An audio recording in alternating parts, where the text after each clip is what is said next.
Այն մի հատ պարավի հարցնում են, ասում են, այ պարավ, այդ ինչ իմաստուն ես, ասում եմ, իմաստուն չեմ, գլխիս եկել է։ Հիմա մի օրինակ բերեմ իմ կենցաղից։ Մի մարդ է այստեղ կանգնած, դեռևս Սամվել Սարգսակն էր ինձ հետ։ Մի պապիկ էր, ծխում էր վանքում, ասի է պապ ջան, չի կարելի ծխել,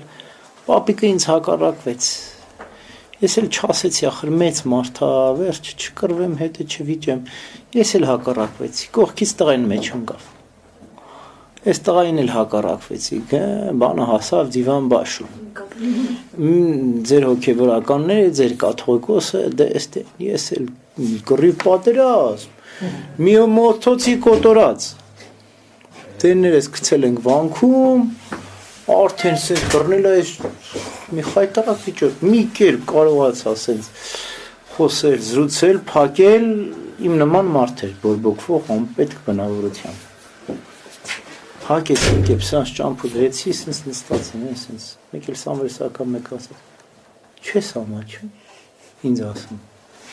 ինչ ես ձենդ գցել գլուխը, ինչ ես ուզում ասես, ինչի ես այդ պապիկի հետ կռվում, այդ մարդու հետ այդ ինչ ես խժում, գետին մտնես ավել լավ, ասի,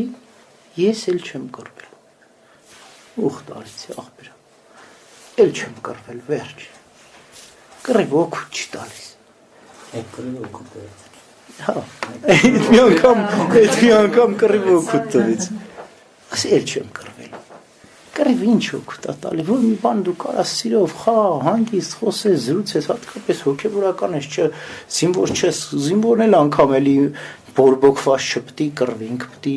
կշռադատությունը պարտադիր խաղաղ, կշռադատված նա պետք է կռվի։ Այսօր առագատ ինչ կցուցանե։ Զարակս ինչ ցուցանե, երբ որ դու պետք է բարկանաս դու բորբոքվես, միշտ քո առջև բերեն վնասները, այն չարիքները, որ բարկությունից կրել ես, Աստուծո վախով, երկյուղով բարկացի։ Եվ հիմա բարկության էության մասին ասեմ ըստ Սուրբ Գրիգոր Տաթևացի։ Բարկությունը եկեղեցու Սուրբ Հայրը համեմատում են կրակի հետ, հա? Ինքը բռնկվող, այրող, ոչնչացող բնություն ունի, հա, կրակը ինչպիսին է։ Կրակը վառում է, այրում է։ Հավելից կարող քեզ քեզ է վերացնի։ Այո, քեզ եւ դիմացինի։ Բայց տեսել եք կրակի լեզուն ինչքան է։ Այսքան պստիկ բան է իր լեզուն, կրակի լեզուն եմ ասում, բայց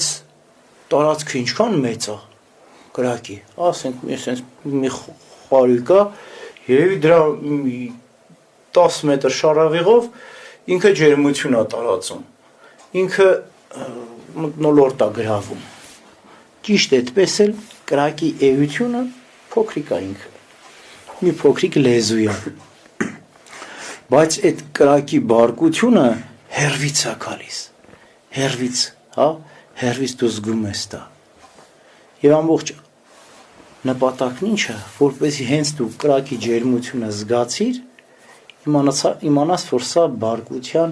շունչն է, շուտ հաղթահարես, որպեսզի չհասնի բորբոքվելուն և արագ միշտ աշխատես դրա դեմ, ասում է իմաստունը նա է, ով կարողանում է կեսից հանգցնել կրակը, սկզբում կարող է բռնկվի, ոչ մեկ ապահովագրված չի, բայց իմաստուն նա է, ով կեսից միշտ հանգցնում է, փորձի կեսից հանգցնել, հա, ասում է բարկացեք և մի մեղանչեք, անկողինը մտնելիս ձեր բարկությունը զղջացեք, հաղթահարեք, Սաղմոս 2-ն ասում, այսինքն բարկության վրա թող մայր չմտնի ոչի բան, անկողնում ձեր զղջացեք, տեղում արագ աշխատելով զգա, բռնի քեզ, մի թող արագանա, ինքը կրակը արագ է տարածվում բարկություն։ Բարկության մեջ ինչ դեր դուրսամ շուտ արագ, հենց հետո որ չթողենք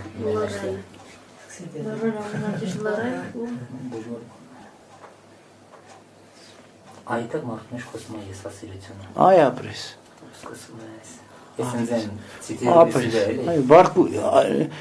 բարկության հիմքը հպարտությունն է։ Խոնար մարդ երբեք չի Խոնար մարդ տեսել ես բարկանա, երեխեն տեսել ես բարկանա։ Ինչ ուզում ես արա, ամենաշատը կարա լացի, բայց չկարա բարձրանա։ Հենց մեծանում ենք, բարականում ենք։ Բայց այդ մի տեսակ տարբեր պարագան մի տեսակ բանի տպավորություն ես թողնում էլի։ Խեղճի։ Կա արդարացում, կա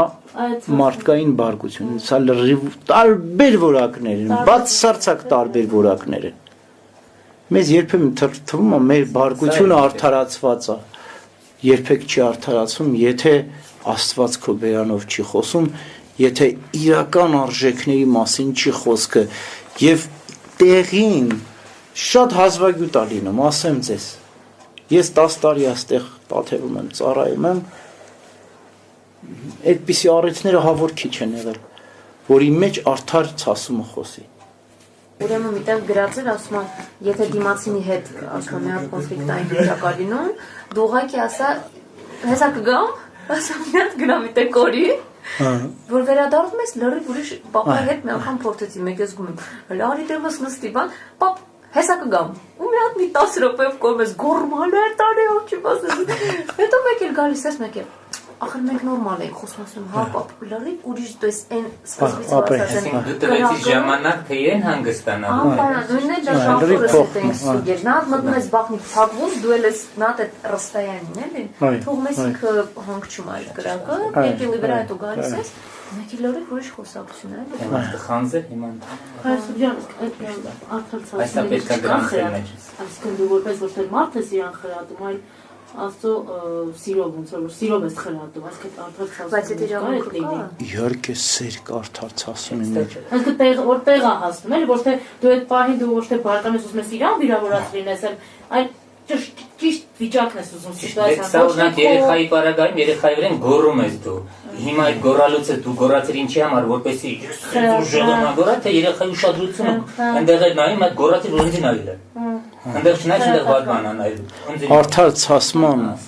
դրդապատճառը սերն է։ Հասկանում ես, Սուբրիկոր Տաթևացին ասում է, կա բարի նախանձ եւ չար նախանձ։ Նույնն էլ բարի բարկություն եւ չար բարկություն։ Ասում է բարի նախանձ ինչից է առաջանում։ Ասում է ակունքը բարի է, պայքարում է չարի դեմ։ Ասում է չար նախանձը հակառակն է։ Ակունքը չարը պայքարում է բարու դեմ։ Որ նույն կերպ էլ բարկությունն է, հա։ Դի լավ դու քննես քո մեջ։ Ինչ ակունքից բխեց այդ ցասումը։ Սրտացավության, դες ծնող ոնց է։ Տեսնում է երեխեն սխալ ընթացքի մեջ է։ Բռնում է տղա ջան, ու մի հատ ապտակում է։ Կյանք հելմետ խելքը գլուխ թավարկի տղա ջան։ Հələ այսուր ես դու գնում, ես ոնց ես մտածում։ Հասկանում ես, ծնողական սերն է, դա ուրիշ ձև չէր կարա լինել։ Ոնց կարա ինքը հեյ իր երեխուն չապտակի, որ ախր շատ սխալ ընթացքի մեջ ես։ Հասկանում ես։ Հայրը հոր ցասում արդար է լինում, եթե իրապես հայրական սերն է։ Բայց այն թշնամին ինչ է անում։ Թշնամին ուրիշ ձև է իրեն։ Ասում ավելի լավ է բարեկամի ապտակը, քան թշնամու նենգ համբույրը։ Թշնամին ինքը համբուրում է քեզ, չի ապտակում։ Ինքը գիտի ինչի է համբուրում։ Ինչպես Ուդան Քրիստոսին համբուրեց մատնելու համար։ Այսօր խոնարհությունը դա մարդու մեջ լինում է, թե դա շնորհը։ Այդ նույն պատմությունն է, որ պարավին ասում են, այ պարավ։ Այդ ինչ իմաստն ասում են, գլխիս եկել է, իմաստուն չէ։ Խոնարհությունը այնքան ընկնում ես, հելնում ես, այդ գլխիդ խփում են, փորձությունները, աշխարհը, նեղությունները, որ դու դիմանաս մենակ, նա խոնարհվում ես էլի։ Մարդ ուժ ջանք է գործադրում, բայց հետո ասած տեսնում ա մարդ ուզում է, ինքը ինչ որ ձևով օգնում է, չէ՞ իրան։ Այո։ Եթե Աստված չօգնի, մարդ լրիվ չի կարող խոնարհ լինել։ Հա, բնականաբար, այսինքն Աստծո օգնությունը տենց չի, որ մի անգամից երկնքից իջավ Աստծո օգնությունը դու խոնարհ դարձա, չէ։ Քո ամբողջ կյանքը ողողված է Սուրբ Հոգու շնորհով, փորձությունների մեջ Աստծո օգնականությամբ դու ելք ես գտնում եւ անընդհատ խոնարհվում ես։ Ելք ես գտնում ես քայլ առ քայլ, թե աճում ես եւ թե խոնարհվում ես, թե աճում ես եւ թե խոնարհվում ես։ Սուրբ հայրեր, որոնք ասում են խնդրեցեք, ինչի անունը, խոնարհության շնորհը Աստծոց։ Եթե անդադ որ խնդրում ես, եթե Աստված տալիս է Որ ասում է ես խոնարհություն խնդրեցի Աստծոց, Աստված ինձ փորձություններ ուղարկեց։ Հատ էս ուզե ձևով, հատ էս չեմ ասում որ գարնես, հա։ Խոնարհ փորձությունները ինչքան ուզես ունենք։ Դիմացի։ Խոնարհ, հետո գիտես շատ լավ բան է խոնարհությունը։ Բայ արտակարգ բան ոչ մի Հիմա բան չէ, մենք ասում ենք, բայց երբեմն չենք պատկերացնում, ինչ է խոնարհությունը։ Աստված միշտ պատրաստ է մեր մեջ բնակվելու, բայց Աստված որտեղ է բնակվում։ Խոնարհ եւ հեզ մարդկանց մեջ։ Այսինքն Աստծո շնորհը, երբ որ մարդու մեջ շատանում է, ահռելի մեծ վտանգ կա կորցնելու։ Հպարտությամբ, այո։ Հպարտությամբ, որտեվ մարդը երբ որ շատ լավ բաներ, ասում եմ, հպարտության տարբեր տեսակներ կա։ Մարդը հպարտանում է երբեմն իր գեղեցկությամբ, հա, իր արտաքինով, իր մազերի գույնով։ Մարդը ցիջենք։ Կատակի վարությունը չդի։ Շիրնգրերը մազների կվանգա։ Երբեմն մարդը հպարտանում է իր ֆիզիկական հնարավորություններով, ուժով, իր մտքով, իր հանճարով, բանը մակարդակներ եմ ասում էլի, սա ամենացածր մակարդակն է իր մարմնավոր բարեմաստություններով հպարտանել։ Երկրորդ մակարդակը գալիս է իր մտավոր արհեստների իր ստեղծագործական ձիրքով հպարտանալը։ Սա երկրորդ մակարդակը, մի քիչ բարձր մակարդակ է։ Էնի շատ ցածր մակարդակ։ Էն վերջը։ Երրորդ մակարդակը մարդը հպարտանում է իր հոգևոր գիտելիքներով, իր ձեռքբերումներով, իր հոգևոր աճով։ Այն երկուսը թեպետ ցածր մակարդակներ են եւ ցածր վտանգ ունեն, շատ վտանգ չունեն իրար մեջ։ Նա հպարտությունը փուչիկին է։ Հոգևոր հպարտությունը շատ վտանգավոր մակարդակ է, շատ վտանգավոր։ Դրա համար Աստված միշտ պատրաստ է մարդկանց մեջ բնակվելու, Աստվածային շնորհները հեղելու, բայց երբեմն չի եղում, որտեվ մարդը դեռ խոնարհ չի, որտեվ ինքը այդ շնորհը չկարա պահել, հա։ Ոնց որ նորադարձ Պողոս Արաքելն ասում է, նորադարձ մարդը եպիսկոպոս չդառնա, որպեսզի չարի որոգայթների մեջ չլինի, չկա։ Մարդը ոգևորում է, Աստծո շնորհը ստացավ, դուրս եկավ, իրան արքա է ազգում, ախպերամ, հələ դու արքա չես, դու լրամիկ բանվոր ես, ռանչպար գյուղացի հողագործ ես, դու հələ այնքան հող պիտի մշակես, այնքան քրտինք պիտի թափես, որ դու թագավոր դառնաս, ախպերամ, թագավոր չես։ Հիմա ասած ինչ է, երբ որ մարդը կամաց քայլ իր կյանքի, դրա համար Աստծո շնորհը այն պտուղների ծառերի նման է, ինքը պիտի կամաց աճի։ Գեմեո տվեցիր, սրսկեցիր, ուռավ, տարակելու ամեն։ Աստծո շնորհը գեմեո չի ընդունում։ Ու այտենց կամաց աճում է, հասունանում է, խոնարհվում է, շնորհը ավելանում է, խոնարհվում է, էլի ավելանում, էլի սենց զուգահեռ գնում է խոնարհության շնորհը, սենց։ Ու վերջում էլ տեսնում ես լցվել Աստծո շնորհով։ Կարգի մարդադար։ Կարգի մարդադար։ Հալո։ Հա։ Անամ տեսնեմ ով է հարցնում։